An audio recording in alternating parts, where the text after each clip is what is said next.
Waalaikumsalam warahmatullahi wabarakatuh. Alhamdulillahirrahmanirrahim. Wassalatu wassalamu ala asrofil anbiya'i wal mursalin Sayyidina wa maulana Muhammadin wa ala alihi wa sahbihi wa barik wa sallim ajma'in. Allahumma salli wa sallim wa barik ala Muhammad wa ala alihi Sayyidina Muhammad. Bapak Ibu yang dirahmati Allah, wabil khusus Gus Koyum yang untuk kesekian kalinya berkenan hadir di ruangan ini untuk memberikan kajian tentang wakaf. Bapak Rektor Unisula Prof. Kunarto, Direksi Rumah Sakit Islam Sekenaku, Bapak Pengawas Ustaz, kemudian Pak Direktur Kepala BOD Pak Masyuti. Bapak Ibu semua yang dirahmati Allah, mari kita bersyukur pada Allah pagi ini kita kembali dihadirkan di ruangan ini atas izin Allah untuk mengikuti satu kajian yang mudah-mudahan akan semakin banyak memberikan manfaat untuk kita, terutama dari sisi ilmu bagaimana kita mengelola wakaf dengan sebaik-baiknya insya Allah. Salam dan salam mari kita sampaikan kepada Nabi Allah Muhammad sallallahu alaihi wasallam. Bapak Ibu yang dirahmati Allah, kajian sebelumnya kita diberikan wawasan tentang pemborosan ya, israf. Jadi dalam Quran surat Ali Imran ayat 147 ya. Rabbana ighfir lana dzunubana wa israfana fi amrina wa tsabbit aqdamana wansurna 'alal qawmil kafirin. Kemarin Gus Koyum mengajarkan itu kepada kita semua. Jadi kita agar di dalam kehidupan kita ini, terutama di dalam mengemban amanah mengelola wakaf ini, mudah-mudahan tidak dilindungi Allah dari boros ya. Dan insya Allah masih ada arsipnya di YouTube, nanti Bapak Ibu bisa untuk mereview, bisa menyimak kembali kajian itu. Nah pada kajian pagi ini insya Allah di antara ikhtiar untuk mengelola wakaf dengan sebaik-baiknya, Yayasan Badan Wakaf Sultan Agung sudah mengeluarkan kebijakan untuk membuat satu ekosistem halal ya. Ekosistem halal yang secara teknis kemudian kita mengambil kebijakan untuk closed loop system. Bagaimana kita bisa mengelola aset wakaf sebaik-baiknya, berbelanja di lingkungan kita, berbelanja di saudara-saudara kita, kecuali produk-produk yang memang kita belum bisa belum memproduk itu, laptop, handphone ya, dan alat-alat elektronik lain yang memang kita umat Islam belum bisa menyediakan. Barangkali masih ada beberapa pengecualian yang kita bisa membelanjakannya di tempat lain, tetapi sepanjang itu masih ada, insya Allah. Ambil contoh kayak misalnya air minum ini, Suli, ini main Suli, ini adalah punyanya Pak Yazid ya, Pak Yazid Rembang sih kalau salah, Pak Yazid Suli Rembang ini beliau punya BMT juga, dan misalnya Kahaki juga, itu adalah produk-produk yang alhamdulillah masih bisa kita kita belanjakan di situ, dan beberapa hal lain yang insya Allah kita akan kuati bersama. Mudah-mudahan apa yang kita ikhtiarkan kajian pada pagi hari ini semakin menambah wawasan kita, dan mudah-mudahan kehati-hatian kita di dalam mengelola aset ini insya Allah terjaga atas izin Allah. Saya kira itu sebagai pengantar dari saya. Yang terakhir, mohon izin Bapak Ketua Umum Bapak Hasan Toha Putra, ada acara sumpah dokter kalau nggak salah ya. Nanti insya Allah beliau hadir ke sini menyusul, dan saya kira kami persilakan Gus Koyum untuk menyampaikan materinya.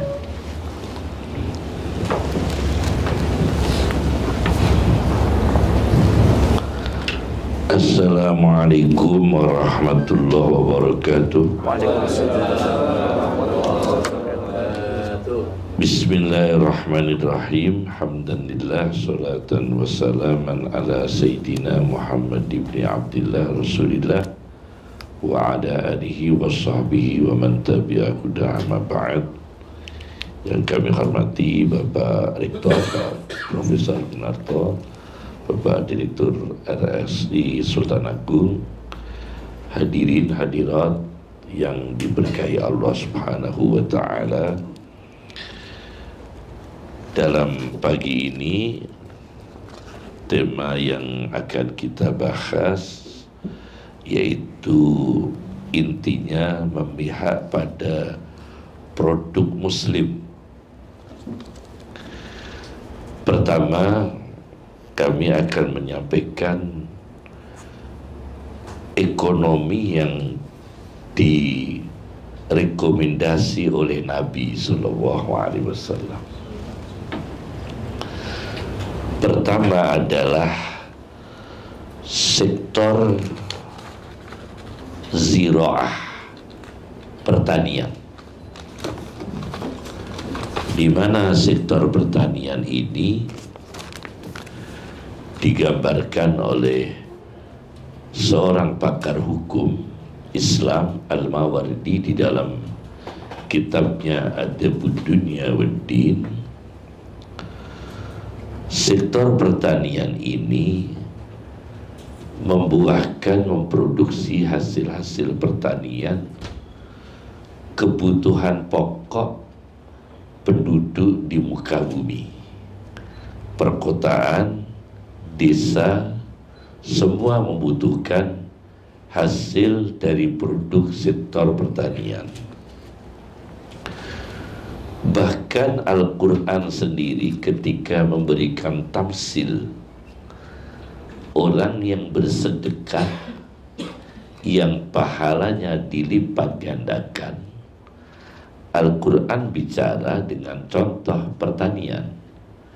Kamasali habbatin ambatat sab'a sanabila fi kulli sumbulatin mi'atu habbah, seperti biji yang menumbuhkan 7 tangkai, setiap tangkainya ada 100 biji. Produktif betul. Al-Quran memberikan contoh pertanian. Kemudian Nabi kita Muhammad SAW bersabda, sebaik-baiknya harta adalah ainun sahirah li ainin naimah, ialah mata yang terjaga, mengelola mata yang tidur. Ini peribahasa Nabi. Mata yang terjaga mengelola mata yang tidur. Mata yang terjaga adalah SDM manusia, sumber daya manusia. Mengelola mata yang tidur ialah sektor pertanian. Itu Nabi mengatakan mata yang tidur, karena membutuhkan mata air, membutuhkan sumberan. Bagikan mata yang tidur, ada pertanian beras, padi, pertanian kemudian jagung dan sebagainya. Yang kedua, Nabi merekomendasikan ekonomi sektor peternakan. Nabi kita pernah ada didatangi satu wanita yang mempunyai peternakan domba. Dia matur kepada Nabi, kami ini punya ternak domba, tetapi perkembangannya, anaknya kurang begitu banyak, susu perahnya juga kurang begitu produksi. Jadi domba yang memproduksi air susu. Kemudian Nabi tanya, domba yang Anda kelola itu warnanya apa? Perempuan itu menjawab, pengusaha wanita ini, leadership nih ya, pengusaha besar zaman Nabi, seorang wanita, tokoh, punya usaha peternakan domba, tapi nggak begitu berkembang, nggak begitu keluar anak, nggak begitu memproduksi susu. Ditanya oleh Nabi, warna dombanya apa? Ternyata semua hitam, semua warnanya hitam, sud. Kata Rasulullah, afiri, campurlah dengan warna yang abu-abu. Nabi begitu. Campurlah dengan warna yang abu-abu. Jadi dombanya jangan semua warna hitam, kurang produktif. Cari warna yang abu-abu. Ada warna hitam, ada yang berwarna abu-abu. Entah ini rahasia ilahi atau bagaimana, tentunya para ahli biologis, sains Islam yang akan membahas apa bedanya kambing dengan warna abu-abu direkomendasikan oleh Nabi Sallallahu Alaihi Wasallam. Ini terjadi. Kemudian Nabi merekomendasikan sektor perdagangan. Sektor perdagangan, Nabi kita mengatakan tis'atu a'syari rizqi fit tijarah, bahwa 90% rezeki 90% rezeki di dalam perdagangan. Jadi apapun sirkulasi uang di muka bumi ini, terbanyak tetap perdagangan, mencapai 90%, kata Rasulullah. Tis'atu a'syari rizki, 90% rezeki di muka bumi berputar fit tijarah, di dalam sektor perdagangan. Kemudian yang keempat adalah sektor industri atau manufaktur. Sektor industri atau manufaktur. Industri ini dibagi menjadi 3. Industri, manufaktur atau profesi pekerjaan dibagi menjadi 3. 1, sina'atu fikrin, industri yang hanya membutuhkan fikiran para dosen, pekerjaan para dosen, riset, ilmuwan. Itu sina'atu fikrin, pekerjaan berfikir. Kemudian sina'atu amalin, pekerjaan yang membutuhkan tenaga, bukan hanya intelektual tapi tenaga. Amalin, seperti dokter praktek, itu tenaga. Kemudian pekerjaan-pekerjaan yang lainnya pakai tenaga, di pabrik, di industri. Kemudian pekerjaan baina fikrin wa amal, yang menggabungkan antara fikiran dan tenaga manusia. Jadi ada yang lebih fokus pada fikiran, ada yang lebih fokus pada tenaga manusia, ada yang lebih fokus antara fikiran dan tenaga. Itu juga direkomendasikan oleh Nabi Sallallahu Alaihi Wasallam. Oleh karena itu, pertama, umat Islam supaya punya produksi yang laku harus mengembangkan 4 sektor ini. 4 sektor ini umat Islam harus mengisi. Siapa yang bisnis di peternakan, siapa yang bisnis di pertanian, siapa yang bisnis di industri, siapa yang bisnis di perdagangan. Itu harus ada umat Islam. Negeri-negeri yang daratannya kecil pun bisa maju. Di negara-negara Eropa yang daratannya kecil bisa lebih maju. Dengan teknologinya, pertaniannya lebih maju. Dan sebetulnya Indonesia ini secara SDM tidak kurang, tidak di bawah mereka jauh. SDM kita hebat sebetulnya. Sumber daya kita ini manusianya hebat. Cuma karena nawaitu soma ghadin, niat ingsun poso dina sesuk bukan untuk kemajuan negara tapi lil politik lain. Sebetulnya kalau nawaitu soma ghadin untuk islahul ummah, untuk kesejahteraan umat, maju semua. Maju semua di Indonesia ini. Tapi energi kita ini terkuras bukan untuk kelimpat sektor ini. Ini yang pertama. Yang kedua, ada teori Nabi dalam hadis, teori global. Hadis yang diriwayatkan Ad-Daruqutni, nomor hadis 3578. Ini masalah kedua. Islam di atas dan tidak ada yang di atasnya. Nabi mengatakan Islam di atas dan tidak ada yang di atasnya selain Islam. Al-Islam ya'lu wa la yu'la. Islam selalu di atas dan tidak ada yang di atasnya Islam. Nah, teori ini bagaimana umat Islam atau pemeluk agama lain memilih produk-produk Muslim. Ini yang kedua adalah umat Islam dalam berbisnis mempunyai mental pengusaha yang menerapkan nilai Islam. Penting. Yang kedua, pengusaha, pembisnis, produsen, petani, pedagang, peternak Muslim menerapkan nilai-nilai Islam yang sebenarnya. Itu membawa berkah bisnisnya, membawa berkah perdagangannya.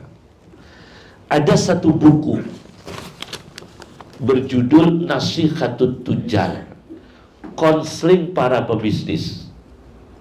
Bagus tuh kalau dikaji. Nasihatut Tujar, nasihat untuk para pedagang, konseling untuk para pebisnis, karya Dr. Mustafa Mubarak Idus.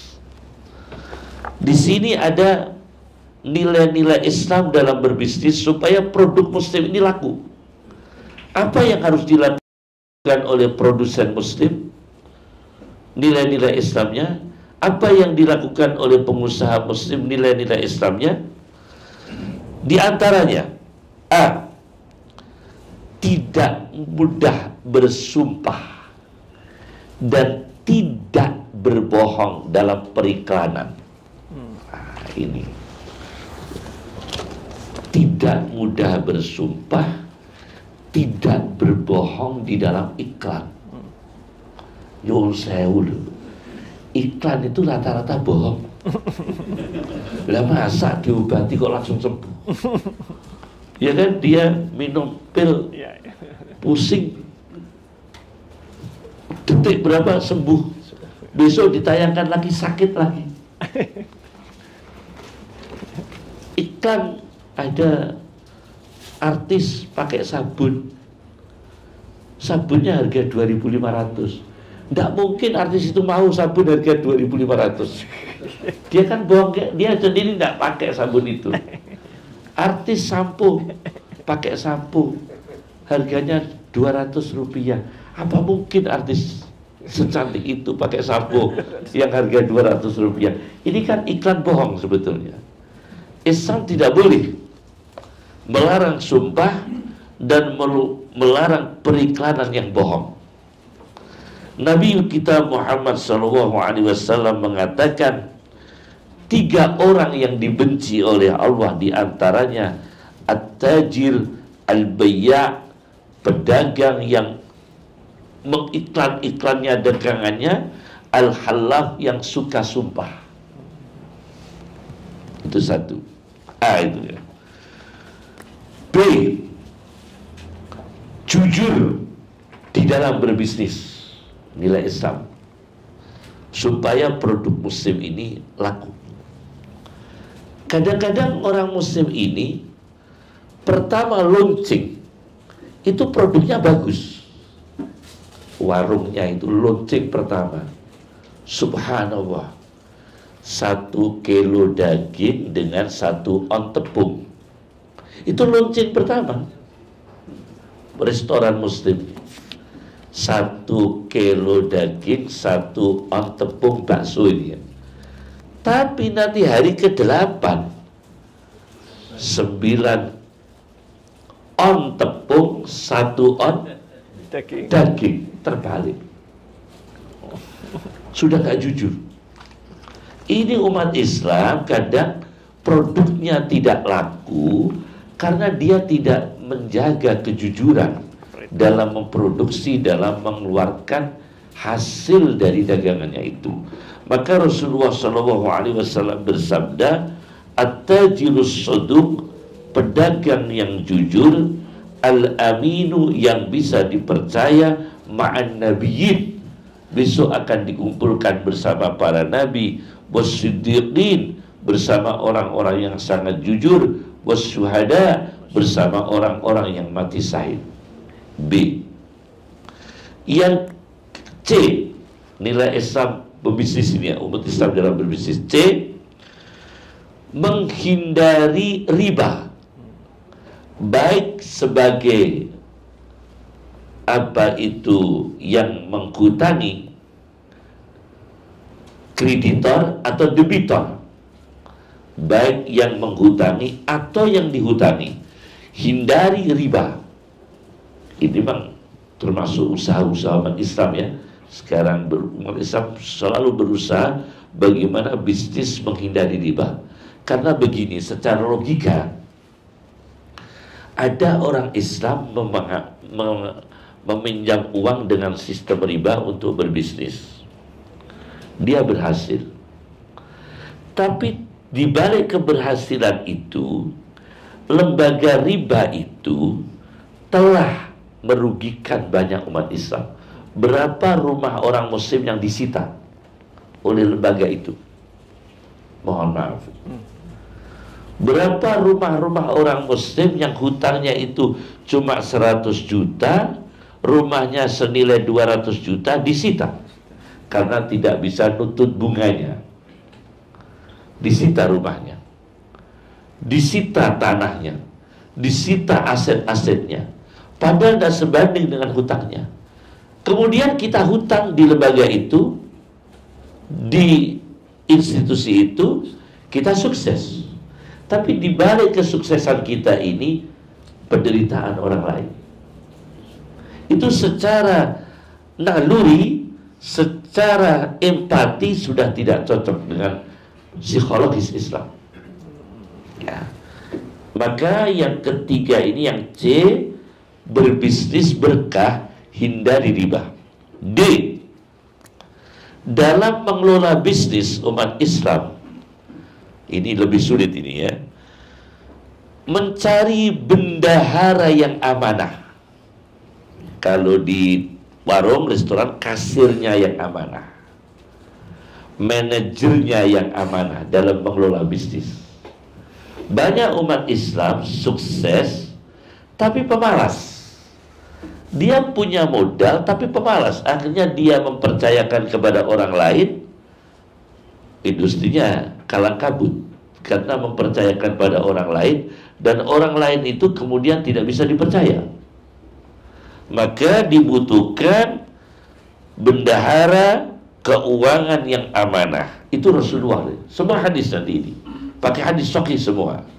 Rasulullah SAW mengatakan, bendahara yang bisa dipercaya, yang menjalankan perintah tugas dengan sempurna, dengan menjamin aman, dengan keikhlasan, kemudian menyerahkan, melaporkan hasil-hasil pekerjaannya itu, hasil-hasil bisnisnya itu, laporannya dengan jujur, dia termasuk salah satu orang yang bersedekah.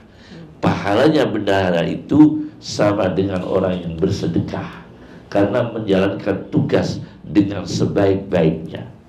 Jadi bendahara keuangan, manajer di dalam satu pabrik, industri muslim, restoran muslim, ya, bisnis muslim, dia tidak bersedekah, yang sedekah yang punya perusahaan, tapi dia menjalankan tugas sebenarnya, dia ikut bersedekah, kata Rasulullah Sallallahu Alaihi Wasallam. Kemudian ini yang kelima, yaitu umat Islam sesama muslim pengusaha Jangan sampai menunda-nunda pembayaran hutang. Ini menyebabkan pengusaha muslim yang lainnya itu menjadi jatuh. Contoh, ada orang bisnis apa itu umrah, bisnis umrah, travel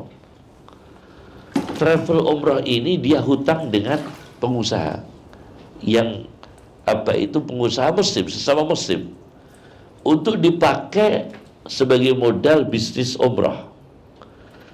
Tapi dia menunda-nunda pembayaran hutang itu. Akhirnya orang muslim pengusaha yang menghutanginya juga jatuh.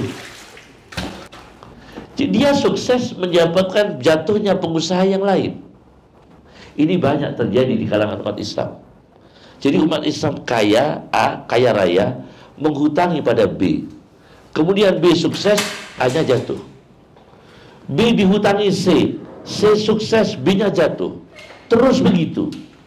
Maka Rasulullah SAW mengatakan menunda-nunda bayar hutang itu kedoliman. Matrul ghani dulmun. Menunda-nunda pembayaran hutang itu kedoliman.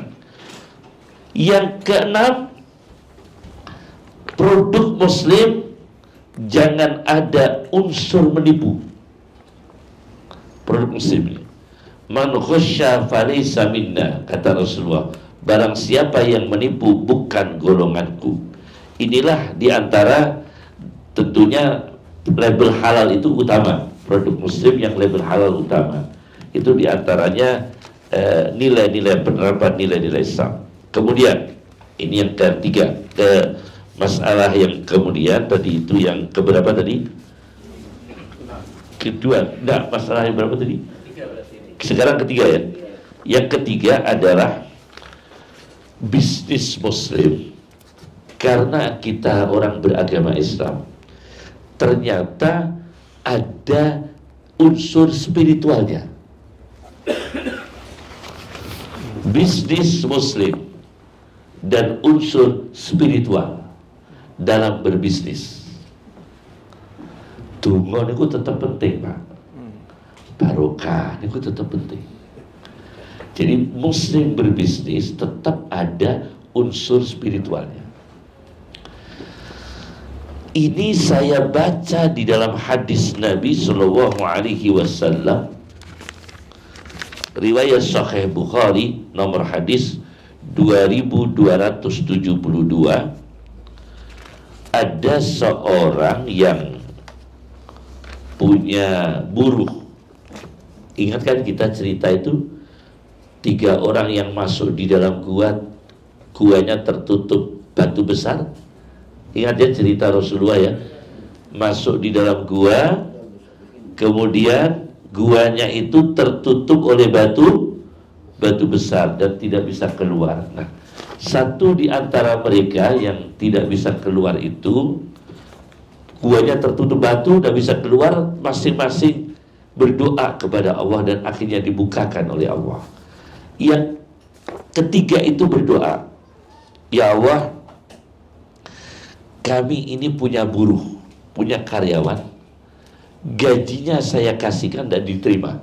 Ada karyawan sekian lama bekerja, dikasih gajinya dan ada mau terima.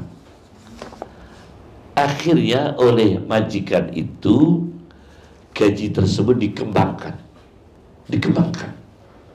tirakat. Gajinya karyawan itu, karyawan dikasih uang, ini gajimu, tidak mau dia, tidak mau. Tapi oleh majikan dengan ikhlasnya, gaji karyawan itu dikembangkan sampai menjadi harta yang melimpah, dan akhirnya sampai menjadi banyak. Ada onta, ada sapi, ada domba, ada budak. Dan pada akhirnya orang itu datang dan meminta gajinya. Gajinya dulu cuma sedikit, tapi dikembangkan oleh majikan menjadi besar. Akhirnya diminta dan diserahkan kepada karyawan itu. Ini gajimu dulu yang sedikit, sekarang sudah saya kelola menjadi harta yang melimpah. Dengan berdoa itu batu dibukakan oleh Allah Subhanahu wa ta'ala. Di antara 3 orang berdoa masing-masing itu. Nah, ini namanya pengusaha dengan tirakat. Ada nilai tirakat yang sebetulnya bukan untuk kita. Jadi misalnya kita berbisnis, ya, kita berbisnis, spiritualnya gimana? Spiritualnya ada beberapa bisnis yang memang kita manfaatkan untuk orang lain. Misalnya ya, kita sebagai dokter, misalnya kita sebagai dokter, ini ada spiritualnya.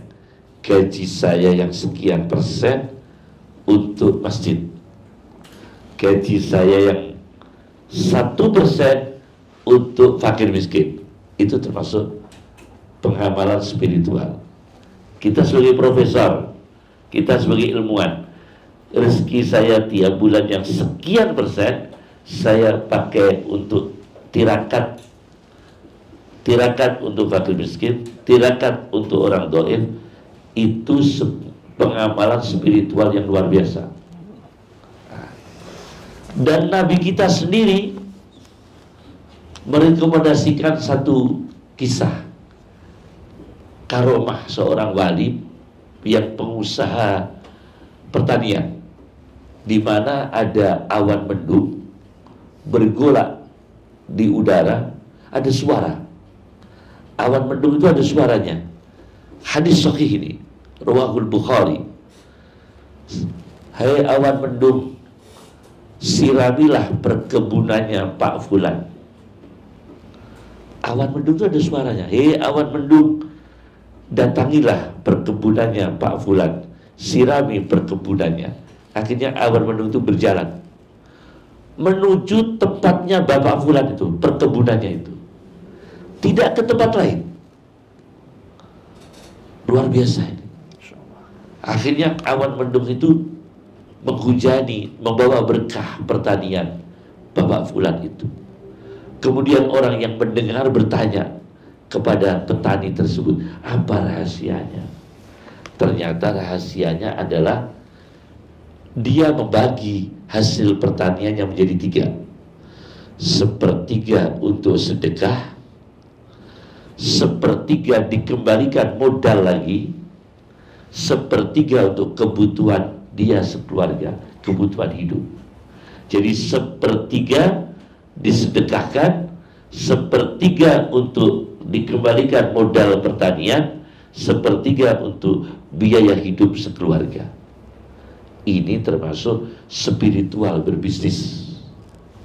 Penting itu sebetulnya. Jadi bisnis membutuhkan spiritual, amalan spiritual. Itu yang ketiga. Kemudian yang keempat, masih spiritual, ada doanya. Ini doa berbisnis ini. Perlu saya sampaikan ya, ini ya. Doa dalam berbisnis ya. Hadis Nabi nomor 3801, kitab Kanzul Ummal. Doa berbisnis dari Nabi SAW. Hadis nomor 3801, kitab Kanzul Ummal. Allahumma rzuqna min fadlik. Ya Allah, berikan rezeki kepada kami dari anugerahmu. Wala tahrimna rizqak, jangan halangi kami dari rezekimu. Wabarik lana fima razaqtana, berikanlah berkah kepada kami dalam rezeki yang kau berikan kepada kami. Waj'al ghinana fi anfusina, jadikan kayanya kami di dalam diri kami sendiri, yakni tidak bergantung pada orang lain, tidak merepotkan orang lain, tidak merepotkan bangsa lain, tidak merepotkan pemeluk agama lain. Jadikan kekayaan kita ini mandiri dalam diri kita sendiri, yakni umat Islam. Waj'al ghinana fi anfusina, waj'al raghbatana fi ma'indika. Ya Allah, jadikan hobi kami ini, kecintaan kami di dalam rezeki berkah yang Engkau berikan, rezeki berkah yang ada di sisimu. Ini doa spiritualnya. Nah, Masalah yang keempat, bagaimana terkait boikot? Boikot produk non Muslim. Ini kan tentunya ini masalah ya, karena ini masalah setelah memilih produk Muslim, bagaimana terkait dengan boikot produk non Muslim.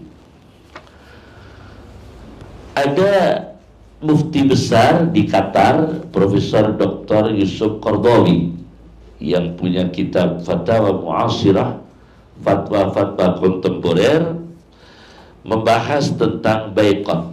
Boikot itu bahasa Arabnya muqata'ah, memutuskan. Jadi diputus, diboikot. Beliau Yusuf Qaradawi menerangkan tentang pertama terkait dengan biaya Yahudi Israel membiayai Yahudi Israel di Palestina, bagaimana membawa korban umat Islam, jiwa, material, dan lain sebagainya, memperandakan situs-situs umat Islam. Peperangan Yahudi dengan Muslim di Palestina ini tetap biaya terbesar itu dari Amerika Serikat. Jadi menurut Profesor Dr. Yusuf Qaradawi, kewajiban umat Islam sedunia ini adalah persatuan pertama. Umat Islam bersatu. Inna hadihi ummatukum ummatan wahidah. Al-Anbiya 92. Sesungguhnya ini umat-umat yang satu, yaitu Muslim. Maka harus ada konsolidasi negeri-negeri Islam, bagaimana untuk meminimalkan bagaimana pendanaan Yahudi Israel ini bisa kecil. Bisa kecil itu bagaimana? Bisa kecil. Kalau tidak punya dana mungkin tidak. Bisa kecil. Dengan cara apa? Tentunya umat Islam ada empati sesama bangsa Muslim.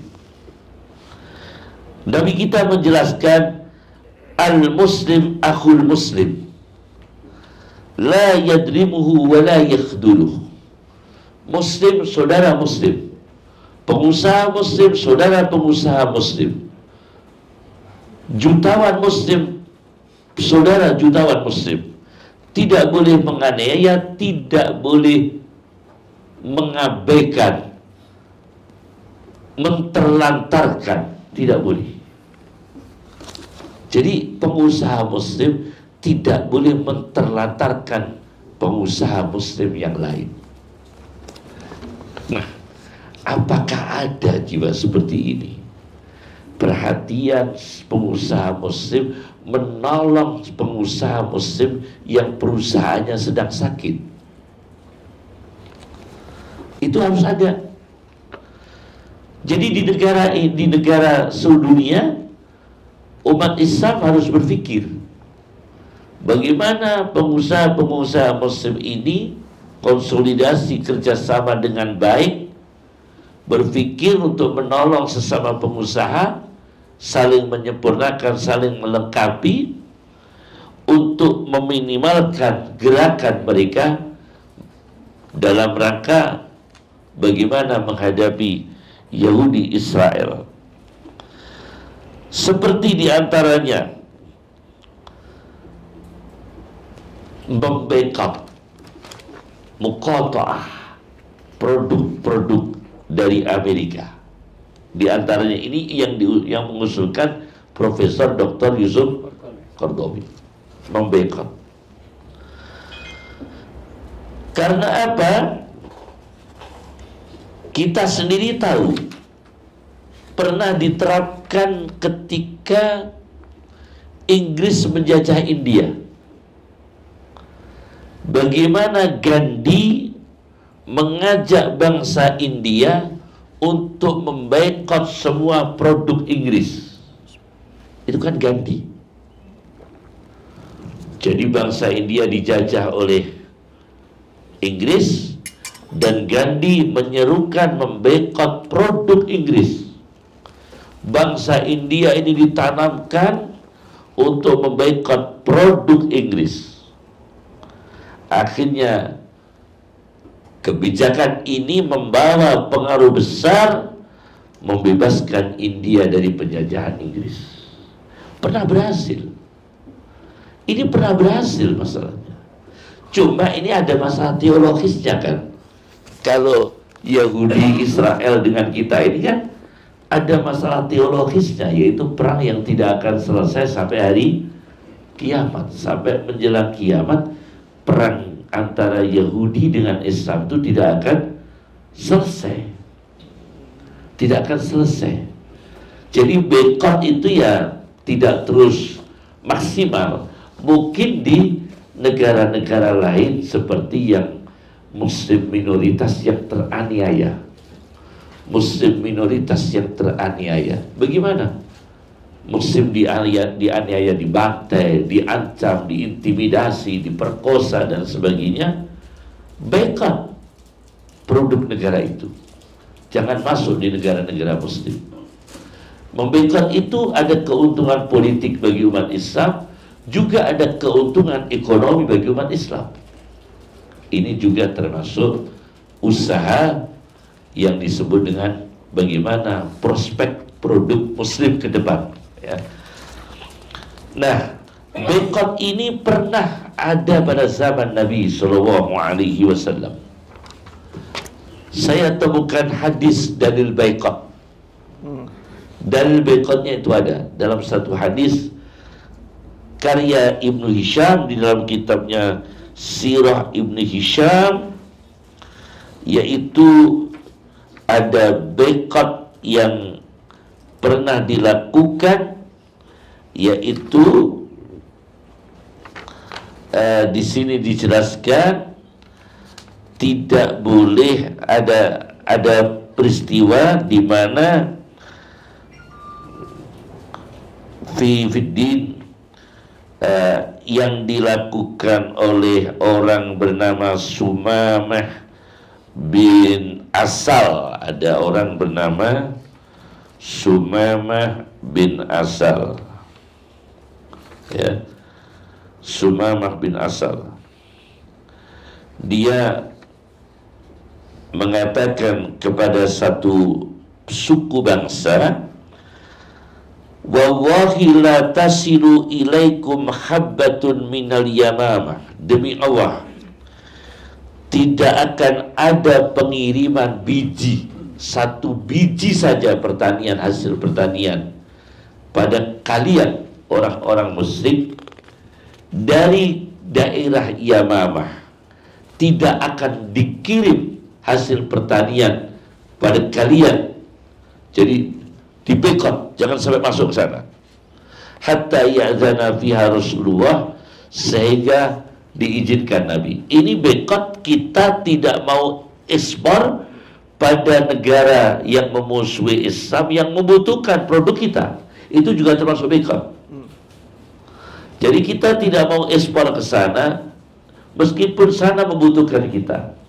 Karena mereka ini telah menganiaya umat Islam. Itu juga termasuk boikot. Menghentikan pengiriman atau tidak menerima pengiriman dari mereka. Jadi kita tidak ekspor pada mereka atau kita menolak impor mereka. Itu juga termasuk muqata'ah, boikot yang diizinkan pada zaman Nabi SAW. Yang terakhir ini yang berarti yang kelima ya. Yang kelima ya. Yang kelima adalah memilih produk Muslim, hubungan agama, politik, dan kemanusiaan. Nah, ini yang paling merepotkan ini. Bagaimana memilih produk Muslim, agama, kemanusiaan, dan politik. Nah, ini karena bagaimanapun ya, memilih produk Muslim ini kadang-kadang orang muslimnya ini yang tidak mau pakai produk muslimnya sendiri karena ada kepentingan politik. Dia misalnya jadi komisaris perusahaan tertentu, dia tokoh muslim, dia komisaris perusahaan non muslim. Bagaimana dia?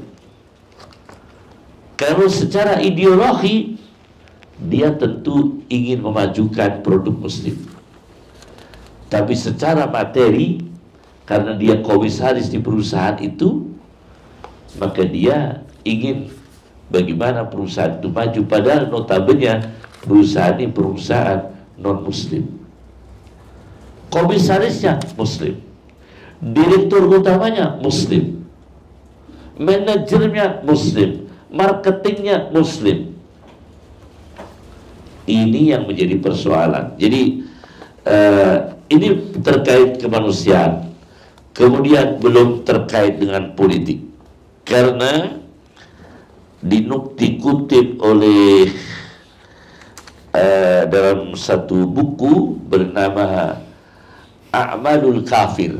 Ada satu buku berjudul A'malul Kafir, karya-karya orang kafir. Saya punya buku namanya A'malul Kafir. Judulnya aja ada ya, A'malul Kafir, amal-amal orang kafir, karya Said Subhi Isabi. Di sini mengutip dari sebuah kutipan yang berjudul apa itu, di sini disebutkan Arnold, ya, dari Arnold, kemudian dari satu informasi dari India menceritakan bantuan-bantuan dari Barat ke negara Islam. Di sini disebutkan inna hadhihi dual tas'a ila tahqiqi masalihiyya az-zatiyah.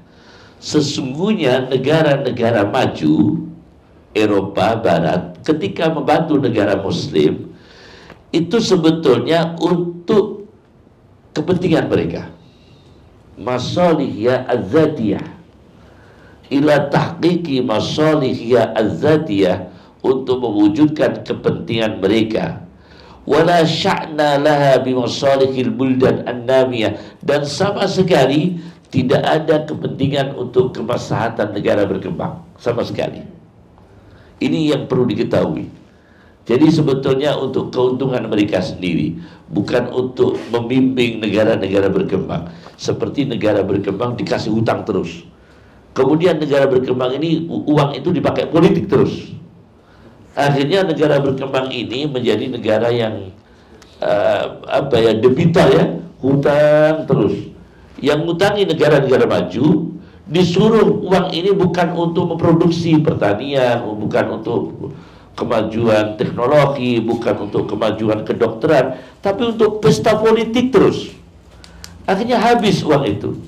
Padahal ini uang pinjaman ini, yang pinjamin negara-negara besar. Habis itu aset-aset negara yang hutang tadi, produknya dikuasai mereka, tidak kuat bayar suku bunganya. Dan ini yang kadang kekalahan politik Islam, politik umat Islam. Jadi dia tidak mikir produknya sendiri. Jangankan mikir produknya sendiri, kalah dalam berpolitik. Ini juga membahayakan. Itulah yang bisa saya sampaikan. Semoga bermanfaat. Alhamdulillah, kalau sakit sowan cukup dari kami. Assalamualaikum warahmatullahi wabarakatuh. Waalaikumsalam warahmatullahi wabarakatuh.